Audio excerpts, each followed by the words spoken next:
Praise the Lord. സ്നേഹമുള്ളവരെ, ഉദയം എന്ന ബൈബിൾ പഠന പരമ്പരയിലേക്ക് സ്വാഗതം. യേശുക്രിസ്തുവിലൂടെ ഈ ഭൂമിയിൽ സംജാതമായ യാഥാർത്ഥ്യമായി തീർന്ന ദൈവരാജ്യത്തെക്കുറിച്ചാണ് ഈ പഠന പരമ്പരയിൽ നമ്മൾ ചർച്ച ചെയ്യുന്നത്, പഠിക്കുന്നത്. ദൈവരാജ്യത്തിൻ്റെ വ്യത്യസ്ത സ്വഭാവങ്ങൾ വിശദീകരിക്കാൻ വേണ്ടി യേശു അനേകം ഉപമകൾ പറഞ്ഞു. ആ ഉപമകളാണ് ഇവിടെ പഠന വിഷയമാക്കുന്നത്.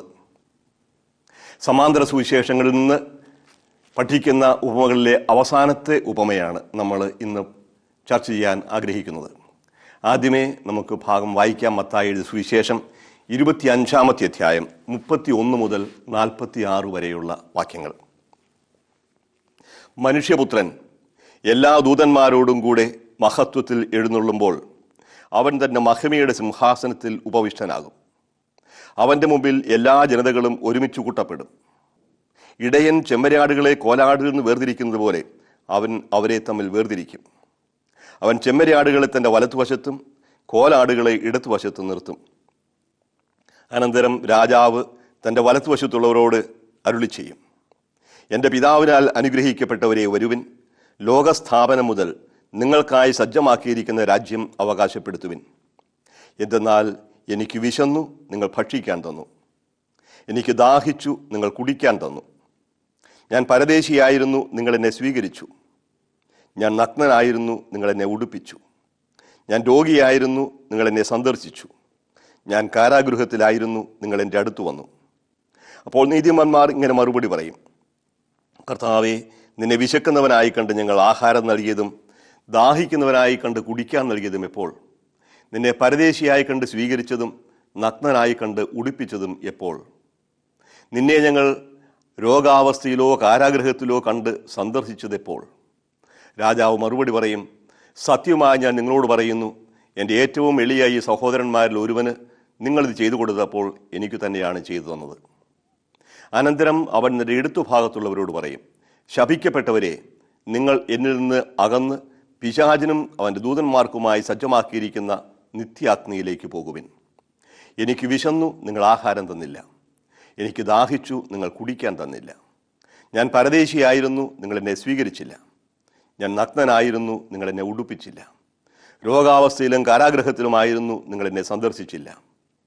അപ്പോൾ അവർ ചോദിക്കും, കർത്താവേ, ഞങ്ങൾ നിന്നെ വിശക്കുന്നവനോ ദാഹിക്കുന്നവനോ പരദേശിയോ നഗ്നനോ രോഗിയോ കാരാഗൃഹത്തിൽ കഴിയുന്നവനായി കണ്ടതും നിനക്ക് ശുശ്രൂഷ ചെയ്യാതിരുന്നതും എപ്പോൾ? അവൻ മറുപടി പറയും, സത്യമായി ഞാൻ നിങ്ങളോട് പറയുന്നു, ഈ ഏറ്റവും എളിയവരിൽ ഒരുവന് നിങ്ങളിത് ചെയ്യാതിരുന്നപ്പോൾ എനിക്ക് തന്നെയാണ് ചെയ്യാതിരുന്നത്. ഇവർ നിത്യശിക്ഷയിലേക്കും നീതിമാന്മാർ നിത്യജീവനിലേക്കും പ്രവേശിക്കും. ദൈവ വചനമാണ് നാം കേട്ടത്. സ്നേഹമുള്ളവരെ, ഒരു ഉപമ എന്ന് വിശേഷിപ്പിക്കുക ഒരുപക്ഷേ ശരിയായിരിക്കുകയില്ല. ഈ വായിച്ചു കേട്ട ഭാഗത്തെ ഉപമയുടെ അംശങ്ങളുണ്ട്, പക്ഷേ ഉപമയേക്കാൾ കൂടുതലായി ഒരു പ്രബോധനവുമുണ്ട്. വളരെ വ്യക്തമാണ് പ്രബോധനം. മത്തായി എഴുതിയ സുവിശേഷത്തിൽ മാത്രമേ ഇത് കാണുന്നുള്ളൂ എന്നത് ശ്രദ്ധേയമാണ്. ഒരിക്കൽ പറയുകയുണ്ടായി, മത്തായിയുടെ സുവിശേഷം പ്രധാനപ്പെട്ട 5 പ്രബോധനങ്ങളുടെ ഒരു സമാഹാരമായിട്ടാണ് അവതരിപ്പിച്ചിരിക്കുന്നത്. 5 പ്രഭാഷണങ്ങൾ. ആദ്യത്തേത് മത്തായി എഴുതിയ സുവിശേഷം 5 മുതൽ 7 വരെയുള്ള അധ്യായങ്ങളിൽ കാണുന്ന മലയിലെ പ്രസംഗമാണ്, ഗിരിപ്രഭാഷണം. ദൈവരാജ്യത്തിൻ്റെ സവിശേഷതകൾ വിശദമായി അവതരിപ്പിക്കുന്നതാണ് ഗിരിപ്രഭാഷണത്തിലൂടെ. രണ്ടാമത്തേത് മിഷണറി ഡിസ്കോഴ്സ് എന്ന് പറയും, പ്രേക്ഷിത പ്രഭാഷണം. മത്തായി എഴുതിയ സുവിശേഷം 10-ാമത്തെ അധ്യായത്തിലാണ്. ശിഷ്യന്മാരെ പ്രേക്ഷിതരായി പറഞ്ഞയക്കുമ്പോൾ അവർക്ക് കൊടുക്കുന്ന നിർദ്ദേശങ്ങളും ഉപദേശങ്ങളുമാണ് ആ 2-ാമത്തെ പ്രഭാഷണത്തിലുള്ളത്. 3-ാമത്തെ പ്രഭാഷണം ദൈവരാജ്യത്തെക്കുറിച്ചുള്ള ഉപമകളിലൂടെയുള്ള പ്രഭാഷണമാണ്. 13-ാം അധ്യായം, sermon about the kingdom of God, പാരബിൾസിൽ ഉപമകളിലൂടെ പറയുന്ന 3-ാമത്തെ പ്രഭാഷണം. 4-ാമത്തെ പ്രഭാഷണം 18-ാമത്തെ അധ്യായത്തിലാണ്. ദൈവരാജ്യത്തിൻ്റെ അല്ലെങ്കിൽ സഭയുടെ സവിശേഷതകൾ, എക്ലസിയാസ്റ്റിക്കൽ ഡിസ്കോഴ്സ് എന്ന് പറയുന്നത് സഭയെ സംബന്ധിച്ച ഒരു പ്രഭാഷണമാണ്. സമൂഹത്തിൽ നിലനിൽക്കേണ്ട ബന്ധങ്ങളെക്കുറിച്ചൊക്കെയാണ് 18-ാമത്തെ അധ്യായത്തിലെ ഈ പ്രസംഗത്തിൽ പറയുക. 5-ാമത്തേതും അവസാനത്തേതുമായ പ്രഭാഷണം മത്തായി സുവിശേഷം 24-25 അധ്യായങ്ങളിൽ ദീർഘമായി രേഖപ്പെടുത്തിയിട്ടുണ്ട്. അതിനെ യുഗാന്ത പ്രഭാഷണം എന്നാണ് പറയുക. ഈ 2 അധ്യായങ്ങളിലും അനേക ഉപമകളിലൂടെയും അല്ലാതെയും യേശു ദീർഘമായി പഠിപ്പിക്കുന്നത് യുഗാന്തത്തെക്കുറിച്ചാണ്. ഈ ചരിത്രത്തിന് ലക്ഷ്യമുണ്ട്, ഒരു അവസാനമുണ്ട്. ആ അവസാനം ഒരു വിധിയുണ്ടാകും. ആ വിധിക്ക് ശേഷം രണ്ട് വ്യത്യസ്ത അവസരങ്ങളായിരിക്കും ഉണ്ടായിരിക്കുക. നന്മ പ്രവർത്തിച്ചവനും നന്മ പ്രവർത്തിക്കാത്തവനും വേർതിരിക്കപ്പെടും. അതുവരെ ഇവിടെ എല്ലാം ഒരുമിച്ച് നിൽക്കും. അപ്പോൾ അവസാനം വരെ നന്മയും തിന്മയും ഒരുമിച്ച് വളരുമെന്നും അവസാനത്തിലൊരു വേർതിരിക്കൽ ഉണ്ടാകുമെന്നും യേശു അനേകം ഉപമകളിലൂടെ പഠിപ്പിച്ചിട്ടുണ്ട്. ഉദാഹരണത്തിന് വിത്തിൻ്റെയും കളയുടെയും ഉപമ. വിത്ത് വിതച്ചു, ആ കൂടുതൽ കളയുമുണ്ടായി. വേലക്കാരും എന്ന് പറഞ്ഞ് ഞങ്ങൾ ഈ കളകളെല്ലാം പിഴുത് ദഹിപ്പിക്കട്ടെ, വേണ്ട, അത് കൊയ്ത്തുകാലം വരെ നിൽക്കട്ടെ. കൊയ്ത്തുകാലമാകുമ്പോൾ ഞാൻ കൊയ്ത്തുകാരോട് പറയും, ആദ്യമേ നിങ്ങൾ കളകളെല്ലാം ശേഖരിച്ച് കെട്ടുകളായി വെക്കുവിൻ, അത് അഗ്നിയിൽ ദഹിപ്പിക്കാൻ വേണ്ടി. അതല്ലെങ്കിൽ കടലിൽ ഇട്ട വല പോലെ, എല്ലാത്തരം മത്സ്യങ്ങളെയും വലിച്ച് അരയ്ക്കടുപ്പിച്ച വല പോലെയാണ്. പക്ഷേ കരയ്ക്ക് വല അടുത്ത് കഴിയുമ്പോൾ അതിൽ നിന്ന് ആവശ്യമില്ലാത്ത ഉപയോഗശൂന്യമായ മത്സ്യങ്ങളെല്ലാം പിടിച്ച് കടലിലേക്ക് തന്നെ വലിച്ചെറിയും. അങ്ങനെ കളയും. അനേകം ഉപമകൾ. വിവാഹ വിരുന്നിൻ്റെ ഉപമ യേശു പഠിപ്പിച്ചു. വിവാഹ വിരുന്നിന് വരുമ്പോൾ രാജാവിൻ്റെ മകൻ്റെ വിവാഹ വിരുന്നാണ്. അവിടെ വിവാഹ വസ്ത്രമില്ലാതെ ഒരുവനെ കണ്ടു, അവനെ പിടിച്ച് അന്ധകാരത്തിലേക്ക് വലിച്ചെറിഞ്ഞു എന്ന് പറയും. അതും ഒരു വേർതിരിക്കലിൻ്റെയാണ്. അതല്ലെങ്കിൽ 10 കന്യകമാരുടെ കഥ പറഞ്ഞപ്പോൾ 10 കന്യകമാർ മണവാളൻ്റെ വരവിന് വേണ്ടി കാത്തിരുന്ന 10 പേര്, അതിൽ 5 പേര് വിവേകമില്ലാത്തവരായിരുന്നു. അവർ എണ്ണ വാങ്ങാൻ പോയപ്പോഴേക്കും മണവാളൻ വന്നു മണിയറയുടെ വാതിലടച്ചു, പിന്നെ അകത്ത് പ്രവേശിക്കാൻ സാധിക്കില്ല, ഞാൻ നിങ്ങളെ ഒരിക്കലും അറിയുകയില്ല, അകന്നു പോകുവിൻ എന്ന് പറയുന്ന. അപ്പോൾ ഈ ഒരു അവസാനമുണ്ടാകും. ലഭിച്ചിരിക്കുന്നതെല്ലാം ദാനമാണ്, പക്ഷേ ഈ ദാനം നമ്മൾ എപ്രകാരം ഉപയോഗിക്കുന്നു എന്ന് ഒരു കണക്ക് ചോദ്യമുണ്ടാകും. അതിനുവേണ്ടി ഒരുങ്ങിയിരിക്കണം. ഇതാണ് ഈ യേശുവിൻ്റെ പ്രബോധനത്തിൽ പൊതുവായിട്ട് കാണുന്ന കാര്യങ്ങളാണ്. അപ്പോൾ എല്ലാ തരത്തിലും അനേകം തവണ വീണ്ടും വീണ്ടും പറഞ്ഞിട്ടുണ്ട്, ഒരു അവസാനമുണ്ടാകും. ഇപ്പോഴും ലഭിച്ചിരിക്കുന്ന ദാനങ്ങളെല്ലാം ഒരിക്കൽ നമ്മൾ കണക്ക് പറഞ്ഞ് കൊടുക്കേണ്ടി വരും. അപ്പോൾ ഇങ്ങനെ ഒരു കണക്ക് ചോദ്യത്തെക്കുറിച്ചാണ് ഇന്നത്തെ ഈ സുവിശേഷ ഭാഗം. ഞാൻ സൂചിപ്പിക്കേണ്ട, ഇതിനെ ഉപമ എന്ന് പൂർണ്ണമായും പറയാൻ സാധിക്കും. ഉപമയുടെ ഭാഗമുണ്ട്. കാരണം ഒരു വിധിയാളനായി വരുന്നത് ഉപമ മാത്രമല്ല, ഒരു യാഥാർത്ഥ്യമാണ്.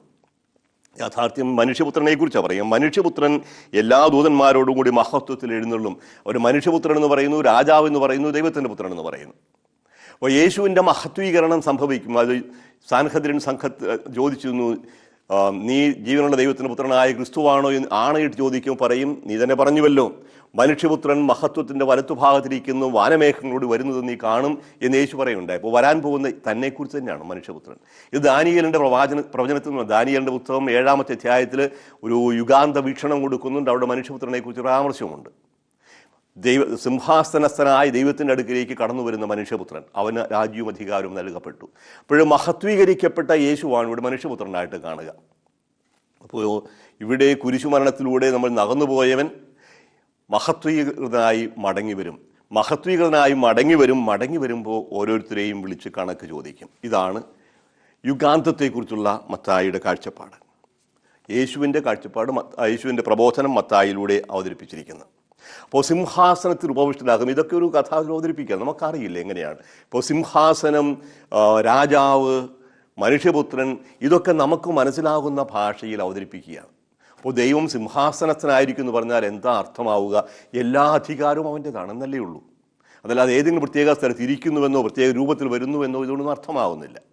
അപ്പോൾ ദൈവത്തിൻ്റെ മുമ്പിൽ കണക്ക് ബോധിപ്പിക്കേണ്ടി വരും. ആ കൊടുക്കുന്ന കണക്കനുസരിച്ചായിരിക്കും, നമ്മൾ ഇന്ന് ചെയ്യുന്ന പ്രവൃത്തികൾ അനുസരിച്ചായിരിക്കും അന്ന് വിധി ഉണ്ടാവുക എന്നാണ് സൂചിപ്പിക്കുക. സിംഹാസനത്തിൽ ഉപേക്ഷണം, ആ മഹത്വീകരണത്തിൻ്റെ ഈ യുഗാന്ത്യമാണ്. ഈ ചരിത്രം അതിൻ്റെ അവസാനത്തിലെത്തും ഒരു വലിയ മഹത്വീകരണത്തോടുകൂടി, വേർതിരിവിലോടുകൂടി.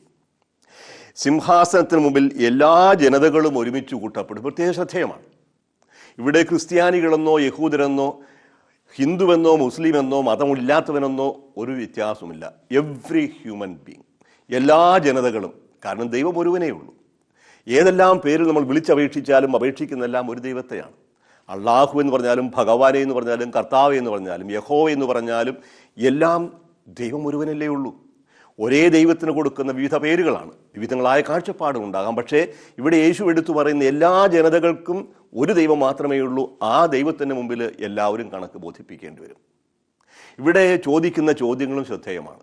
ഏതെങ്കിലും ഒരു കൃത്യമായ മതാനുഷ്ഠാനത്തിൻ്റെ പേരിലൊന്നും അല്ല ഇവിടെ വിധി നടക്കുക. അത് നമ്മൾ പ്രത്യേകം ശ്രദ്ധിക്കുന്നതാണ് നല്ലത്. അപ്പോൾ യേശു ഇവിടെ പറയുന്നു, എല്ലാ ജനതകളും ഒരുമിച്ച് കൂട്ടും. ഇടയൻ ചെമ്മരിയാടുകളെ കോലാടുകൾ എന്ന് വേർതിരിക്കുന്ന പോലെ അപ്പോൾ ചെമ്മരിയാട് നല്ലതും കോലാട് മോശവുമാണെന്ന് അർത്ഥമൊന്നുമില്ല. പക്ഷെ രണ്ട് ഭാഗമായി തിരിക്കുന്നു. ഇപ്പോൾ ചെമ്മരിയാടുകളെ വിശുദ്ധരായുടെ മാതൃകയായിട്ടും കോലാടുകളെ ദുഷ്ടരുടെ മാതൃകയായിട്ടും എടുത്തു കാണിക്കുന്നു. അപ്പോൾ ആടെന്തു പിഴച്ചു? ആടല്ലോ പ്രധാനം. ഒരു കഥാരൂപത്തിൽ അവതരിപ്പിക്കുകയാണ്. ചെമ്മരിയാട് കുറേ കൂടി ശാന്തമായിരിക്കാം, കോലാട് കുറേ കൂടി ക്രൂരതയുള്ളതാകും. ഒന്നുമില്ല, വ്യത്യാസമൊന്നുമില്ല, എല്ലാം ആടുകൾ തന്നെയാണ്. പക്ഷേ പ്രശ്നം ഈ പ്രതീകത്തിൻ്റെ പിന്നിൽ നിൽക്കുന്ന യാഥാർത്ഥ്യമാണ്. നന്മ ചെയ്തവരും തിന്മ ചെയ്തവരും, തെറ്റു ചെയ്തവരും ചെയ്യാത്തവരും, നന്മ ചെയ്തവരും ചെയ്യാത്തവരും, ആ ഒരു വ്യത്യാസം വേർതിരിയിലൂടെ കാണുകയാണ്. അതിനുശേഷം അവൻ ചെമ്മരിയാടുകളെ തൻ്റെ വലത്തുവശത്താക്കി ചെമ്മരിയാടുകളോട് പറയും, വലത്തു ഭാഗത്തുള്ളവർ. ഇതും വേറൊരു പ്രതീകമാണെന്ന് ഓർക്കുക. ദൈവത്തിനിവിടെ വലതും ഇടതും. വലത്ത് ഇടത്ത് എന്ന് പറയുമ്പോൾ വലതുഭാഗം നല്ലതാണെന്നും ഇടതുഭാഗം മോശമാണെന്നുമുള്ള ധാരണ അതിൽ തന്നെ ശരിയല്ല. സാധാരണഗതിയിൽ എല്ലാ മനുഷ്യരുടെയും വലത്ത് കൈക്കാണ് കൂടുതൽ സ്വാധീനമുള്ളത്. പക്ഷേ ഇടത്ത് കയ്യന്മാരുമുണ്ട്. അപ്പോൾ വലത് കൈക്ക് കൂടുതൽ സ്വാധീനമുള്ളത് കൊണ്ട് വലതുഭാഗം നല്ലതാണ് എന്ന ഒരു ചിന്ത. എൻ്റെ വലത്തുഭാഗത്തിരിക്കുക എന്ന് പറയുമ്പോൾ അധികാരം സ്വീകരിക്കുക എന്നാണ് അർത്ഥമാകുക. അപ്പോൾ ഇനിയൊരു താല്പര്യമുള്ളവന് വലത്തുവശത്തുനിന്ന് അവനവൻ്റെ വലം കൈയാണെന്ന് പറയാറുണ്ടല്ലോ. അതേസമയം ഇടത്തു കൈക്ക് സ്വാധീനമുള്ളവനാണ് ഇടകയ്യ. പക്ഷേ വലതും ഇടതും എന്ന് പറയുന്നതും ഇങ്ങനൊരു പ്രതീകാർത്ഥത്തിലാണ് കാണേണ്ടത്. അല്ലാതെ കൃത്യമായി ദൈവം ഒന്നൊരു സ്ഥലത്തിരിക്കുന്നു, യേശു ഇരിക്കുന്നു, യേശുവിൻ്റെ വലത്തുഭാഗത്ത് ആരും കൂടിയിരിക്കുന്നു, നന്മ ചെയ്തവരെല്ലാം തിന്മ ചെയ്തവരെല്ലാം ഇടത്തുഭാഗത്ത്.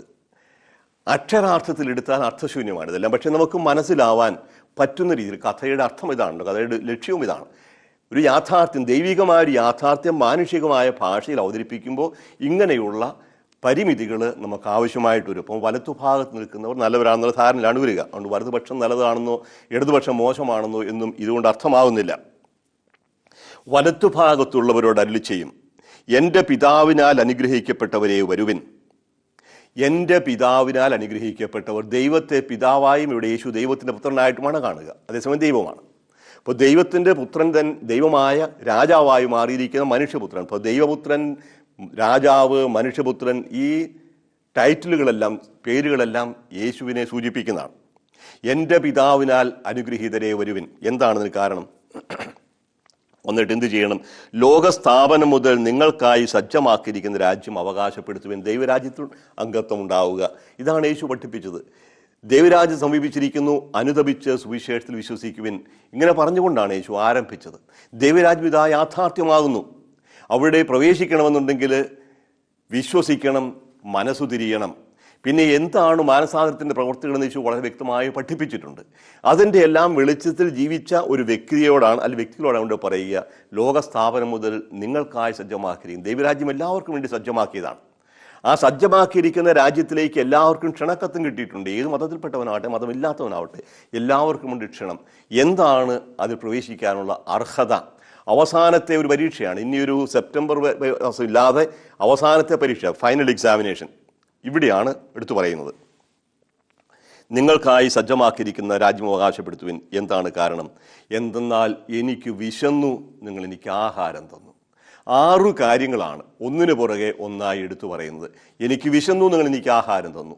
എനിക്ക് ദാഹിച്ചു, നിങ്ങൾ എനിക്ക് കുടിക്കാൻ തന്നു. ഞാൻ പരദേശിയായിരുന്നു, നിങ്ങൾ എന്നെ വീട്ടിൽ കയറ്റി താമസിപ്പിച്ചു. ഞാൻ നഗ്നനായിരുന്നു, നിങ്ങൾ എന്നെ ഉടുപ്പിച്ചു. ഞാൻ രോഗിയായിരുന്നു, നിങ്ങൾ എന്നെ സന്ദർശിച്ചു, ശുശ്രൂഷിച്ചു. ഞാൻ കാരാഗൃഹത്തിലായിരുന്നു, നിങ്ങൾ എന്നെ കാണാൻ വന്നു. ഇതിലൊന്നും കൃത്യമായി പറഞ്ഞാൽ ഒരു മതാത്മകമായ പ്രവർത്തനമൊന്നുമില്ല. നീ നന്നായി പ്രാർത്ഥിച്ചെന്നോ, നീ പള്ളിയിൽ പോയി എന്നോ, നീ കൂദാശകൾ സ്വീകരിച്ചെന്നോ ഒന്നും ഇവിടെ പറയുന്നില്ല. എല്ലാം മനുഷ്യബന്ധങ്ങളെ അടിസ്ഥാനമാക്കിയാണ് പറയുക. വിശക്കുന്നവനായി കാണുന്നു, അത് ശാരീരികമായ വിശപ്പാകാം, ആത്മീയമായ വിശപ്പ് ഏതുമാവട്ടെ. വിശക്കുന്നവനായി കണ്ട ഒരു വ്യക്തിക്ക് നീ ആഹാരം കൊടുത്തോ? അതാണ് നീ ചെയ്യേണ്ടത്. വിശക്കുന്നവന് ആഹാരം കൊടുക്കുക, ദാഹിക്കുന്നവന് കുടിക്കാൻ കൊടുക്കുക, നഗ്നനെ ഉടുപ്പിക്കുക എന്ന് പറഞ്ഞാൽ മനുഷ്യൻ്റെ ഏറ്റവും പ്രാഥമികമായ ആവശ്യങ്ങളിൽ ഇതെല്ലാം. ആഹാരം, വസ്ത്രം, പാർപ്പിടം, ആരോഗ്യത്തിന് ആവശ്യമായ ശുശ്രൂഷ, ഇങ്ങനെ ഏറ്റവും പ്രാഥമികമായ ആവശ്യങ്ങൾ നടത്തിക്കൊടുക്കാൻ നീ തയ്യാറായോ? വരൂ, നിനക്കെൻ്റെ ഭവനത്തിൽ സ്ഥാനമുണ്ട്. വളരെ മനോഹരമായ രീതി അവതരിപ്പിക്കുകയാണ്. ഇതിൽ നിന്ന് ഒഴിഞ്ഞു മാറാൻ ആർക്കും സാധിക്കുകയില്ലെന്ന് ഓർക്കുക. യേശു എല്ലാ ജനതകളെയും വിളിച്ചു വരുത്തിയിട്ട് എന്ത് വിശ്വാസമാണ് നിങ്ങൾ കാത്തു സൂക്ഷിച്ചെന്ന് ചോദിക്കുന്നില്ല. നീ ഏത് ദൈവത്തിലാണ് വിശ്വസിച്ചതെന്ന് ചോദിക്കുന്നില്ല. നീ എത്ര പള്ളിയിൽ പോയിട്ടുണ്ട്, എത്ര പള്ളി പണിതിട്ടുണ്ട്, എത്ര പെരുന്നാൾ ആഘോഷിച്ചിട്ടുണ്ട്, ഇതൊന്നുമല്ല ഇവിടെ ചോദ്യം. ചോദ്യം ഒന്നേ ഉള്ളൂ, വിശക്കുന്നവനായി കണ്ട സഹോദരന് നീ ആഹാരം കൊടുക്കാൻ തയ്യാറായോ? അപ്പോൾ ഈ 6 കാര്യങ്ങൾ പറഞ്ഞതിന് ശേഷം ചോദിക്കും, എപ്പോഴാണ് ഞങ്ങൾ നിന്നെ വിശക്കുന്നവനായി കണ്ടത്? എനിക്ക് വിശന്നു, നിങ്ങൾ എനിക്ക് ആഹാരം തന്നു എന്നാണ് പറയുക. എനിക്ക് വിശന്നു. ഇവിടെ വലിയൊരു സത്യം അനാവരണം ചെയ്യപ്പെടുകയാണ്. Identification with the poor. ദൈവം തന്നെ ഏറ്റവും പാവപ്പെട്ടവനുമായി താതാത്മ്യപ്പെടുത്തുകയാണ്. ദൈവത്തെ ശുശ്രൂഷിക്കാനായിട്ട് ദേവാലയത്തിലേക്ക് പോയാൽ മാത്രം പോരാ. ദേവാലയത്തിൽ പോയി നടത്തുന്ന ശുശ്രൂഷ എന്നെ സാധുജന സേവനത്തിന് സഹായിക്കുന്നില്ല എങ്കിൽ ആ ദേവാലയത്തിൽ പോക്ക് തന്നെ എനിക്ക് പാപമായി തീരും. അതുകൊണ്ടാണ് പഴയ നിയമത്തിൽ പ്രവാചകന്മാരൊക്കെ പറയുക, ഈ ബലിയർപ്പണം നിർത്താൻ വേണ്ടി ആരെങ്കിലും ദേവാലയത്തിന് വാതിലടച്ചിരുന്നെങ്കിൽ മിക്ക പ്രവാചകനിലാണ്. നിങ്ങളുടെ നിരവധിയായ ബലികൾ എനിക്ക് എന്തിന്? കാളയുടെ മാംസം ഞാൻ തിന്നില്ല, കൊഴുപ്പ് എനിക്ക് വേണ്ട, രക്തം കുടിക്കില്ല ഞാൻ. ഈ വനത്തിൽ മുഴുവനും മൃഗങ്ങൾ എൻ്റേതാണ്. എന്താണ് ഞാൻ ചെയ്യേണ്ടത്? പഴയ നിയമത്തിൽ പറഞ്ഞു വെച്ചതാണ്. മിക്കാട് പുസ്തകം 6-ാം അധ്യായം 6 മുതൽ 8 വരെയുള്ള വാക്യങ്ങൾ. എന്ത് കാഴ്ചയുമായിട്ട് ഞാൻ പ്രവേശിക്കേണ്ടത്? എന്തു ബലിയാണ് ഞാൻ സമർപ്പിക്കേണ്ടത്? 1 വയസ്സുള്ള കാളക്കിടാവിനെയാണോ കൊടുക്കേണ്ടത്? അതോ 1000കണക്കിന് എണ്ണപ്പുഴകളിൽ കർത്താവ് സംപ്രീതനാകുമോ? അതോ എൻ്റെ ആത്മാവിൻ്റെ പാപത്തിന് പരിഹാരമായി എൻ്റെ ശരീരത്തിൻ്റെ ഫലം, എൻ്റെ ആദ്യജാതനെ ഞാൻ ബലി കഴിക്കണമോ?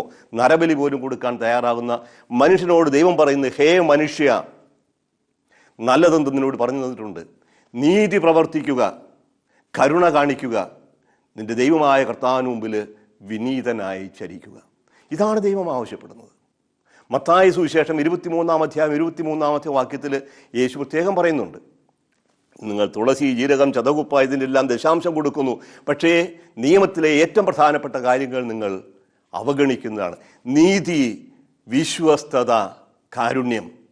നീതി, വിശ്വസ്തത, കാരുണ്യം, ഇതാണ് പ്രധാനപ്പെട്ടത്. ഇതാണ് നിങ്ങൾ ചെയ്യേണ്ടിയിരുന്നത്, മറ്റത് അവഗണിക്കാതെ തന്നെ.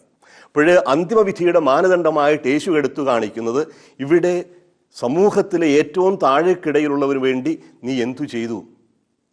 അത് ശരീരത്തിന് ആഹാരം കൊടുക്കുന്നതാവാം, ആത്മാവിന് ഭക്ഷണം കൊടുക്കുന്നതാവാം, വിദ്യാഭ്യാസത്തിലൂടെ മനസ്സിന് വെളിച്ചം കൊടുക്കുന്നതാവാം, സ്നേഹത്തിന് വേണ്ടിയുള്ള ദാഹം ശമിപ്പിക്കുന്നതാവാം, പല വിധത്തിലുള്ള രോഗങ്ങളിൽ പെട്ടുപോകുന്നവർക്ക് ശുശ്രൂഷ ചെയ്യുന്നതാവാം.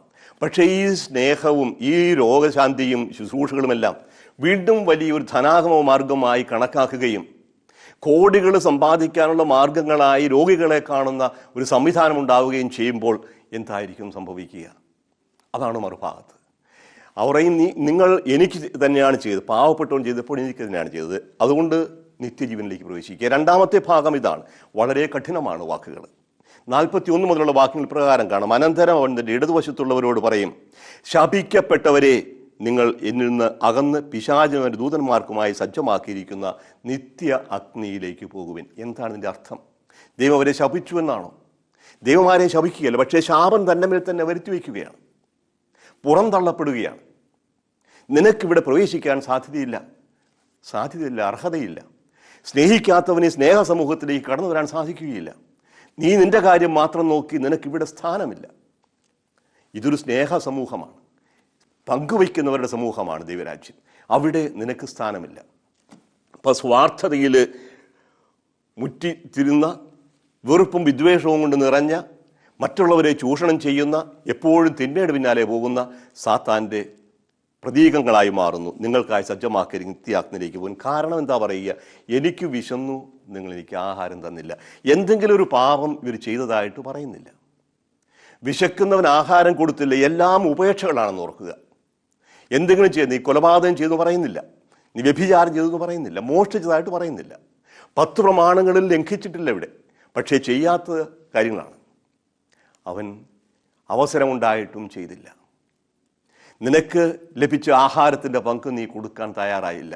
നിന്റെ അടുക്കൽ വിശന്ന് കൈനീട്ടിയത് ഞാനായിരുന്നു, നഗ്നനായി വഴിയിൽ കിടന്നത് ഞാനായിരുന്നു, മുറിവേറ്റ് വഴിയിൽ കിടന്നതും ഞാനായിരുന്നു. അപ്പോൾ ഇവിടെ ഏറ്റവും താഴേക്കിട് വേദനിക്കുന്ന മനുഷ്യനോട് താതാത്മ്യപ്പെടുന്ന ദൈവത്തിൻ്റെ ഒരു ചിത്രമാണ് ഇവിടെ കാണുക. അതുകൊണ്ട് നമ്മുടെ ഭാരത ഗുരുക്കന്മാരൊക്കെ പറയുക, മാധവ സേവ, മാനവ സേവ എന്ന് പറയുക. മനുഷ്യന് ചെയ്യുന്ന സേവനം ദൈവത്തിന് തന്നെ ചെയ്യുന്ന സേവനമാണ്. അപ്പോൾ ദൈവത്തെ സേവിക്കാൻ വേണ്ടി മനുഷ്യനെ കൊല്ലുന്നതിനെക്കുറിച്ച് എന്തു പറയാൻ സാധിക്കും? ദൈവസേവനത്തിന് വേണ്ടി കച്ചകെട്ടി ഇറങ്ങിയിട്ട് മനുഷ്യനെ കാണാതെ പോകുന്ന സമൂഹങ്ങളെക്കുറിച്ച് നമുക്ക് എന്തു പറയാൻ സാധിക്കും? ഞാൻ നിങ്ങളെ ഒരിക്കലും അറിഞ്ഞിട്ടില്ല എന്നാണ് പറയുന്നത് യേശു. ഞാൻ നിങ്ങളെ ഒരിക്കലും അറിഞ്ഞിട്ടില്ല. മത്തായിയുടെ സുവിശേഷം 7-ാമത്തെ അധ്യായത്തിൽ മലയിലെ പ്രസംഗത്തിൻ്റെ അവസാനം പറയും, ശപിക്കപ്പെട്ടവരെ അകന്നു പോകുവിൻ. അപ്പോൾ അകന്നു പോകാൻ പറയുന്ന കാരണം സ്നേഹത്തിൽ ഉള്ള സമൂഹത്തിൽ ഇവിടെ നിൽക്കാൻ നിങ്ങൾക്ക് സാധിക്കുകയില്ല. എനിക്ക് വിശന്നു, നിങ്ങൾ എനിക്ക് ആഹാരം തന്നില്ല. എനിക്ക് ദാഹിച്ചു, കുടിക്കാൻ തന്നില്ല. ഒന്നിനു പിറകെ ഒന്നായി ഉപേക്ഷകളുടെ പട്ടികയാണ് അവതരിപ്പിക്കുക. ഇവിടെയെല്ലാം എടുത്തു പറയുന്നത് നിന്റെ മുമ്പിൽ കൈനീട്ടി നിന്നത് ഞാനായിരുന്നു. പണ്ട് കേട്ടൊരു പാട്ട് ഓർക്കുകയാണ്. കരയുന്ന ദൈവത്തെ കണ്ടോ, പാരിൽ അലയുന്ന ദൈവത്തെ കണ്ടോ, ഒരു വറ്റ് ചോറിനായി കൈനീട്ടി നിൽക്കുന്ന വിവശനാം ദൈവത്തെ കണ്ടു. അത് കണ്ടില്ല എങ്കിൽ ആ ദൈവത്തിൻ്റെ ഭവനത്തിൽ നമുക്ക് പ്രവേശനം ഉണ്ടാവില്ല. ഇപ്പോഴാണ് വിജയം ഓർക്കുക. ലോകാവസാനത്തിന് വേണ്ടി കാത്തിരിക്കേണ്ട കാര്യമൊന്നുമില്ല. ഇന്നു ഞാൻ എടുക്കുന്ന തീരുമാനമാണ് എൻ്റെ വിധി നിർണ്ണയിക്കുക. അപ്പോൾ യേശുവിൻ്റെ ഉപമകളുടെ എല്ലാം സമാഹാരമായി, യേശുവിൻ്റെ പ്രബോധനത്തിൻ്റെ എല്ലാം ഉപസംഹാരമായി മത്തായി എടുത്തു കാണിക്കുന്ന അന്തിമവിധി ഇതാണ്. അന്തിമവിധി ഇപ്പോഴാണ് നിർണ്ണയിക്കുക. ഞാൻ എന്തു ചെയ്തില്ല എന്നതാണ് പ്രധാനമായിട്ടും വരിക. ഉപേക്ഷ മാരകമാകാം. അലസത മാരകമായതുപോലെ, ഒരു താലന്ത് കിട്ടിയവനും കുഴിച്ചിട്ടതുപോലെ അവരെ പുറത്തേക്ക് എറിഞ്ഞതുപോലെയാണ് ഇവിടെ എൻ്റെ മുമ്പിൽ കൈനീട്ടി നിൽക്കുന്ന സഹോദരനെ വെറും കൈയോടെ പറഞ്ഞയക്കുന്നെങ്കിൽ, വഴിയിൽ മുറിവേറ്റ് കിടക്കുന്നവനെ കണ്ടിട്ടും കാണാതെ ഞാൻ കടന്നു പോകുന്നെങ്കിൽ ഞാൻ ദൈവത്തെയാണ് അവഗണിക്കുന്നത് ഓർക്കുക. ആ അവഗണിച്ചവന് പിന്നീട് ദൈവത്തിന് മുമ്പിൽ സ്ഥാനമുണ്ടാവുകയില്ല. അതുകൊണ്ട് വിധി നിർണ്ണയിക്കുന്നത് ഇപ്പോഴാണ്. യേശു നമ്മളെ പഠിപ്പിക്കുന്നു അതാണ്. ഇന്ന് ഞാൻ എടുക്കുന്ന തീരുമാനങ്ങളാണ്. ആ തീരുമാനം എത്തായിരിക്കണം? ഏറ്റവും പാവപ്പെട്ടവന് വേണ്ടി, വിശക്കുന്നതിന് വേണ്ടി, ദാഹിക്കുന്നതിന് വേണ്ടി, ഏതുമാവട്ടെ അവർക്ക് വേണ്ടി ഞാൻ നിലകൊള്ളുന്നുണ്ടോ? എനിക്കുള്ളത് ഞാൻ പങ്കുവയ്ക്കാൻ തയ്യാറാകുന്നുണ്ടോ? ഉള്ളതേ കൊടുക്കാൻ സാധിക്കുകയുള്ളൂ. പക്ഷേ അതിനെന്നെ പ്രേരിപ്പിക്കുന്ന ഒരു മനോഭാവം ഉണ്ടാകണം. കരുണയാണ് ഇതിന് പ്രേരിപ്പിക്കേണ്ടത്. അതാണ് യേശു പറഞ്ഞത്, സ്വർഗസ്ഥനായ നിങ്ങളുടെ പിതാവ് കരുണയുള്ളവനായിരിക്കുന്ന പോലെ നിങ്ങളും കരുണയുള്ളവരായിരിക്കും. മത്തായിയുടെ സുവിശേഷത്തിൻ്റെ ഭാഷ്യമാണ് ലൂക്ക കൊടുക്കുന്നത്. സ്വർഗസ്ഥനായ പിതാവ് പരിപൂർണനായിരിക്കുന്നു, നിങ്ങളും പരിപൂർണരായിരിക്കും എന്ന് മലയിലെ പ്രസംഗത്തിൻ്റെ ഭാഗമായി മത്തായി അവതരിപ്പിച്ചത് ലൂക്കായുടെ സുവിശേഷത്തിലേക്ക് ഒന്ന് പിടിക്കും. കരുണയുള്ളവരാകും. കരുണയില്ലാത്തവൻ്റെ മേൽ കരുണയില്ലാത്ത വിധി പ്രഖ്യാപിക്കപ്പെടുമെന്ന് പറയുന്നുണ്ട് ബൈബിളിൽ. നല്ല സമറിയാക്കാരൻ്റെ കഥ പറഞ്ഞപ്പോൾ ഇതാണ് സംഭവിച്ചത്. വഴിയിൽ മുറിവേറ്റ് കിടന്നവനെ കണ്ടിട്ടും കാണാതെ കടന്നുപോയ രണ്ടുപേരുണ്ടായിരുന്നു, ഒരു പുരോഹിതനും ഒരു ലേവായനും. പക്ഷേ മൂന്നാമത് വന്നവൻ സമറിയാക്കാരനാണ്. കരുണ തോന്നി, അലിവ് തോന്നി, അനുകമ്പ, ആർദ്രത. നമ്മുടെ സമൂഹത്തിൽ നിന്ന് വറ്റിപ്പോകുന്നതല്ലേ കഴുത്തിറപ്പൻ മത്സരത്തിനിടയിൽ എങ്ങനെയും കൂടുതൽ സമ്പാദിക്കാനുള്ള വ്യഗ്രതയിൽ പാവപ്പെട്ടവൻ പുറന്തള്ളപ്പെടുകയാണ്. അവൻ്റെ മുതുകത്തോടെയല്ലേ രഥങ്ങൾ ഓടിച്ചു പോവുക. വലിയ പുരോഗമനത്തിൻ്റെ മറ്റുള്ളവൻ്റെ മുമ്പിൽ അസൂയ വരുത്തക്ക രീതിയിൽ എൻ്റെ വാഹനങ്ങളും എൻ്റെ വീടുകളും എൻ്റെ സൗകര്യങ്ങളും എല്ലാം ഒരുക്കുമ്പോൾ പുറന്തള്ളപ്പെടുന്ന ഒരുപാട് പേരുണ്ട്. നമ്മൾ മറക്കാതിരിക്കുക. ആ പുറന്തള്ളപ്പെടുന്നവരിൽ ദൈവമാണെന്ന കാര്യം നമ്മൾ ഓർത്തിരിക്കണം. നിങ്ങൾ എനിക്ക് തന്നില്ല, വിശക്കുന്ന എന്നെ നീ കണ്ടില്ല, ഞാൻ രോഗിയായി കിടന്നപ്പോൾ എന്നെ സന്ദർശിച്ചില്ല, കാരാഗ്രഹത്തിലൊന്നും കണ്ടില്ല, ഇങ്ങനെ വീണ്ടും വീണ്ടും ആവർത്തിക്കുന്നു. യേശു വളരെ വ്യക്തമായിട്ട് പറഞ്ഞു തന്നിരിക്കുകയാണ്. കുട്ടികളൊക്കെ പഠിക്കുമ്പോൾ സാധാരണ മോഡൽ പരീക്ഷ കൊടുക്കാറുണ്ട്. മോഡൽ പരീക്ഷകൾ, ചോദ്യങ്ങൾ. ഇത് മോഡൽ ചോദ്യങ്ങളല്ല, കൃത്യമായ ചോദ്യമാണ്. നമ്മുടെ ഫൈനൽ എക്സാമിനേഷന് വേണ്ടി അവസാനത്തെ പരീക്ഷയ്ക്കുള്ള ചോദ്യക്കടലാസ് കൃത്യമായിട്ട് തന്നിരിക്കുകയാണ്. 6 ചോദ്യങ്ങളേ ഉള്ളൂ ഇവിടെ. വിശക്കുന്നവനായി എന്നെ കണ്ടപ്പോൾ നീ എനിക്ക് ആഹാരം തന്നോ? ദാഹിക്കുന്നവനായി എന്നെ കണ്ടപ്പോൾ നീ എനിക്ക് കുടിക്കാൻ തന്നോ? നഗ്നനായപ്പോൾ എന്നെ ഉടുപ്പിച്ചോ? വീടില്ലാത്തവനായിരുന്നു ഇപ്പം എന്നെ വീട്ടിൽ കയറ്റി താമസിപ്പിച്ചോ? രോഗിയായിരുന്നു എനിക്ക് വേണ്ടി നീ എന്ത് ചെയ്തു? ആരുമില്ലാതെ ചെയ്യാത്ത കുറ്റത്തിന് ആരോപിതനായി കാരാഗ്രഹത്തിൽ കിടന്ന എന്നെ മോചിപ്പിക്കാനായി ഇനിയും കാണാനെങ്കിലും നീ വന്നോ? കൃത്യമായ ചോദ്യങ്ങളാണ്. ആർക്കും തെറ്റിദ്ധാരണ ഉണ്ടാവേണ്ട കാര്യമല്ല, ഏത് കൊച്ചുകുട്ടിക്കും മനസ്സിലാവുന്നതാണ്. അപ്പോൾ വളരെ കൃത്യമായി ഈ ചോദ്യക്കടലാസ് നൽകിയിട്ടുണ്ട്. ഉത്തരം എഴുതേണ്ടത് ഇപ്പോഴാണ്, അവസാനം വരെ കാത്തിരിക്കേണ്ട കാര്യമില്ല. അതുകൊണ്ട് യേശു കഥകളിലൂടെ എല്ലാം പഠിപ്പിച്ചത് ഈ ഒരേ ഒരു കാര്യമാണ്: ദൈവരാജ്യം. ദൈവത്തിൻ്റെ സ്നേഹം ഇതാ സൗജന്യമായി നമുക്ക് ലഭ്യമായിരിക്കുന്നു. നിങ്ങളെല്ലാവരും ദൈവത്തിന് പ്രിയപ്പെട്ട മകനും മകളുമാണ്. ദൈവം നിങ്ങളുടെ മാതാവാണ്, പിതാവാണ്, സ്നേഹത്തോടു കൂടി കാത്തിരിക്കുന്ന മാതാവും പിതാവും. അപ്പോൾ ഈ ഒരു ചുറ്റുപാടിൽ കൃത്യമായി നമ്മൾ പറയണം, ദൈവം എനിക്ക് നൽകിയിരിക്കുന്ന കഴിവുകൾ, അവസരങ്ങൾ അവിടുന്ന് ആഗ്രഹിക്കുന്ന വിധത്തിൽ ഞാൻ ഉപയോഗിക്കും, പങ്കുവയ്ക്കുന്ന സ്നേഹത്തിലൂടെ ദൈവസ്നേഹം പ്രകടമാകണം. ഞാൻ നിങ്ങളെ സ്നേഹിച്ചതുപോലെ നിങ്ങളും പരസ്പരം സ്നേഹിക്കുവിൻ. ഇപ്രകാരം സ്നേഹിക്കുന്നെങ്കിൽ നമുക്കുമുണ്ടാകും ഈ ഭാഗ്യം. എൻ്റെ പിതാവിനാൽ അനുഗ്രഹിക്കപ്പെട്ടവരെ ഒരുവിൻ, ലോകസ്ഥാപനം മുതൽ നിങ്ങൾക്കായി സജ്ജമാക്കിയിരിക്കുന്ന രാജ്യം അവകാശപ്പെടുത്തുവിൻ. ഇപ്രകാരം ഒരു ആഹ്വാനം, ഇപ്രകാരം ഒരു ക്ഷണം കേൾക്കാൻ നമുക്ക് എല്ലാവർക്കും ഇടവരട്ടെ. അതുകൊണ്ട് പ്രത്യേകം പ്രാർത്ഥിക്കാം. കാരുണ്യവാനും സ്നേഹനിധിയുമായ ദൈവമേ, അങ്ങയുടെ പുത്രൻ ഈ ഭൂമിയിലേക്ക് കടന്നു വന്ന് അങ്ങയുടെ സ്നേഹത്തെക്കുറിച്ചും അങ്ങയുടെ ഭരണത്തെക്കുറിച്ചും ഞങ്ങളെ വളരെ വ്യക്തമായി പഠിപ്പിച്ചു.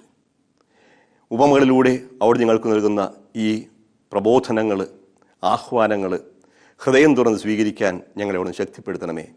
പരിശുദ്ധാത്മാവായ ദൈവമേ, ദൈവവചനം ഹൃദയത്തിൽ സ്വീകരിച്ച് 100 മേനി ഫലം പുറപ്പെടുവിക്കാനുള്ള കൃപ അവിടെ ഞങ്ങൾക്ക് പ്രദാനം ചെയ്യണമേ.